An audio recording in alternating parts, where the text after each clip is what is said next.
Welcome to the Resilience Report, where we go beyond the headlines to spotlight the trailblazers redefining sustainable business. I'm your host, Lauren Scott.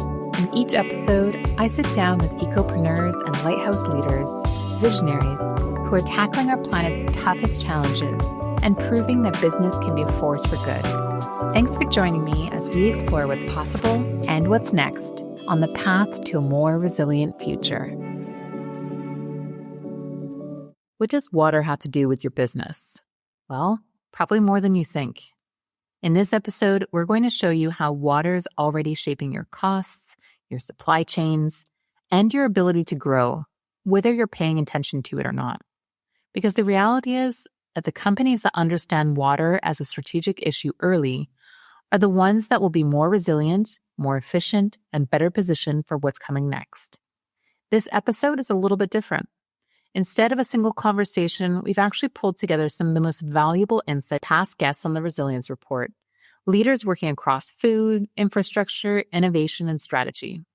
By the end, you'll understand where water is showing up as a hidden risk in business, how leading companies are turning that constraint into innovation, and what it looks like to treat water not just as a resource, but as a competitive advantage. You'll hear from Kendra McDonald, CEO of the Canada's Ocean Supercluster, who breaks down how water underpins entire economic systems. From Tatiana Estevez, founder of Permalution, who's building technology to generate water in places where it doesn't exist. From Callie Giacconi, formerly from Lufa Farms, who's rethinking how we grow food using closed-loop water systems. And from Marie-Chantal Savoy, founder of Savoy Strategy, who brings the leadership lens, how trust and decision-making shape the systems behind it all. What ties all of these conversations together is simple. Water is no longer just a background input. It's becoming a constraint, a catalyst, and in many cases, a competitive advantage. So as you listen, think about your own business. Where are you exposed? Where are you dependent? And where might there be an opportunity hiding in that constraint? Again, think of this as a masterclass, not just in water, but in how constraints reshape industries and how the companies that understand those constraints early are the ones that end up defining what comes next. Now let's start by zooming out. Yeah, so I think that is part of the challenge. So we talk about ocean economy or blue economy or sustainable blue economy. Now we're talking about the regenerative ocean economy. And it really is everything that is touching the ocean. So it is impacting, jobs and livelihoods. It is the fishery. It is shipping. It's aquaculture. It's actually a big piece is actually ocean tourism globally is a big piece of the ocean economy. That's shipbuilding. And so it is quite vast. And we tend to think about it. We think about, shipping as part of transportation, or we think about ocean tourism as part of tourism, but those all fit into what is the blue economy or ocean economy. We tend to think about water as local, what comes out of the tap, what falls from the sky.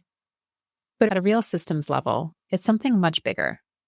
It's infrastructure, it's economic, and it's deeply interconnected.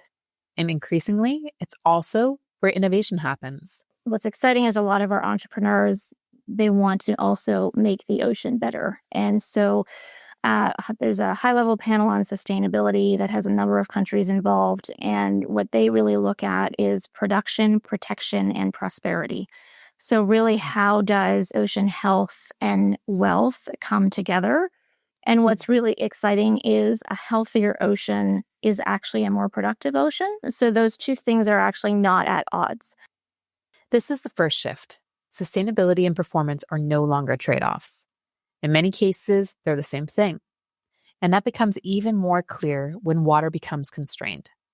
Because when access becomes unpredictable, when quality declines, when demand outpaces supply, for most businesses, that's a risk. For some, however, it's a starting point for entirely new solutions. So we see it as a very central solution for all the trends that we see in climate, national security, and dialing back a little bit to what you said, some of these techniques might have been around for many, many generations and years, which is true. Fog and cloud water collection is as old as rainwater collection. We are innovating on it, adding algorithm, measuring tools, sensors, advanced materials. But at the end of the day, yes, we're going back to the best engineer of them all, Mother Nature. What we do, it's the biomimicry of what sequoias, redwoods would do. They're so tall because they irrigate on fog and clouds. And this process of adhering the droplets suspended in the air and using it as a water source, it's the biomimicry that we do in our technology at the end of the day. What's happening here is a shift from extraction to regeneration, from centralized infrastructure to decentralized systems. So these nature-based solutions are, in my opinion, what it's going to be the key. There is no one size fits all. There's no one solution that will fix a problem, especially the magnitude that we see nowadays. But a combination of these different solutions, especially based around nature-based solutions, going back to a symbiotic relationship with the planet, it's what I wish for in how we deploy our solution and other nature-based solutions. Along with carbon sequestration, they all help, but we need a combination of them all. We also know that scarcity forces a different kind of thinking. You stop designing for abundance and start designing for efficiency. And nowhere is this more visible than in how we produce food. Yeah, so we use a hydroponic closed loop system for all our greenhouses. So basically what that means is our plants grow in a substrate that's not soil, that basically just holds the roots, and the water is we add nutrients to the water, which provides the nutrients that a soil would normally provide to plants. And this is a closed loop system. So we add the nutrients and then the water cycles through the plants and the plants absorb what they need. And then it goes back into the tanks, filters, and continues. So we filter about 90% of our water. So it's a really good system in terms of water conservation, because as you said, it's a very precious resource, and it's very important to us that we make sure that, in terms of big commercial production, that we're not overusing water and that we're using it in the most sustainable way possible. Extending this view beyond food, other industries truly are jumping on these new opportunities that are just being discovered. And I think the other maybe piece that's exciting to that when we talk about human health is there is so much of the biodiversity in the ocean that is new. We're finding new things all the time. And so if you take pharmaceuticals, for example, and new antibiotics and new drugs, there's solutions that we can find in the ocean. And equally, if you look at fashion, the fashion industry and beauty products are increasingly, as they're looking to have more nature-based ingredients, they are also looking to the ocean for those. Instead of extracting more, these systems reuse. Instead of relying on distance, they collapse it. And instead of treating water as expendable, they optimize it. And in doing so, they don't just reduce risk, they redesign the system. But here's what gets even more complex, because solving for water isn't just a technical problem, it's a coordination problem, and more specifically, it's a trust problem. We've got increases in sensor technology, so we are going to see this more instrumented ocean, so being able to collect all of this data with much, again, lower cost technology. Drones, right? So we have, for example, a project that is in the Arctic trying to create a more harsh environment resistant drone, but those drones can do inspections on ocean assets, access places that people can't easily get to, improved safety. And so, I think we're just scratching the surface of how technology is going to come into the ocean, and then the increased information that we've got. I had in the last example I'll give is a shipping company. So they now have their ships covered in sensors, right? They have sensors for everything. But that is collecting huge amounts of data, and they're still needing the insights from that data. And so that's where we are, is trying to figure out how to collect the data, and then what is the information that we're actually getting that makes our businesses better, as well as our use of the ocean less impactful. More data, more technology, more solutions. But that alone isn't enough. The reality is many of these solutions that we need, whether for water, for clean energy, for sustainability, have been here for years. And, these technologies are tried, they're tested, they've already been proven in the field, yet they remain underutilized or not fully adopted. And in today's rapid evolving environmental landscape, these technologies are really essential to achieving a meaningful impact. So despite the availability of these technology, despite the fact that we have more and more clean startup, that there's more funding, we continue to fall behind. And that's even more predominant in the water sector, water infrastructure, or water resource management. So technology itself is not enough. As you said, it's trust. You need to build trust with your customers. So you need to go beyond the technical spec, the technical feature. You need to create a collaboration, as I was saying earlier, really working with your customers so that their shared goal. This is where water stops being an operational issue and becomes a leadership one. Water is ultimately the foundation of resiliency. No company, no matter its industry, no matter its size, no matter its ambition, can't operate, grow, or even exist without water. I mean, it's the invisible force powering every factory, every supply chain, every data center, every employee's life, and every community. Water and climate are they're not separable. I mean, climate change is primarily a water crisis. And unfortunately, water is too often invisible until there's a crisis that people start to think about it. And that's the risk, because by the time water becomes visible, it's already a problem.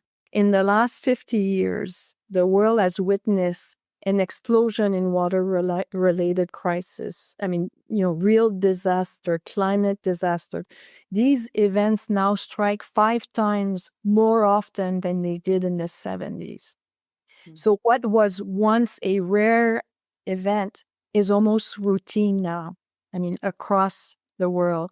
Every single day on the planet, a community faces catastrophic floods, storm, droughts. I mean, if you look at the month of July, that we just passed, 31% of the U.S. experienced severe extreme drought.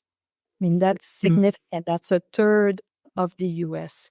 So we need, as organization, we need to adopt climate smart water solution. Companies need to focus on water by using less, by recycling more, by trying to resort, nature's waters. They need to they need to identify the risk for their own organization. They need to manage the risk. And this is not about saving money, because they can do this and create new opportunity for their organization. Again, there's these risks. If I take these risks and start looking at them, they could become new opportunity for us. So the question isn't whether water will impact your business. It already does. The real question is, how are you responding to it? So we have this big ambitious goal with our team. We say we want to impact 5 million people in the next 5 years. Wow. And if we translate that into how it looks in the water harvesting objectives, let's say, we would like in the next 5 years be harvesting or collecting 100 million tons of water around the world. So introducing this water source, democratizing it. So that's our goal that we see for Permalution, and have it as a point of reference for anything cloud and fog water collection technology around the world. So thanks for tuning into this masterclass. What you're seeing across all of these examples is a pattern. Water is no longer just a resource to manage. It's becoming a constraint, a catalyst, and a competitive advantage. So as you think about your own business, where are you exposed? Where are you dependent? And where might there be opportunity hiding in that constraint? Because the companies that figure this out early are the ones that will define what's coming next.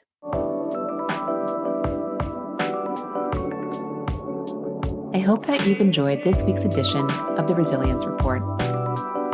If you would like to hear and see more, be sure to check out @The Resilience Report on YouTube, Instagram, and LinkedIn. Until we connect again, remember, even on the darkest of days, we all have the opportunity to be a lighthouse for others as we collectively pursue better, more resilient business.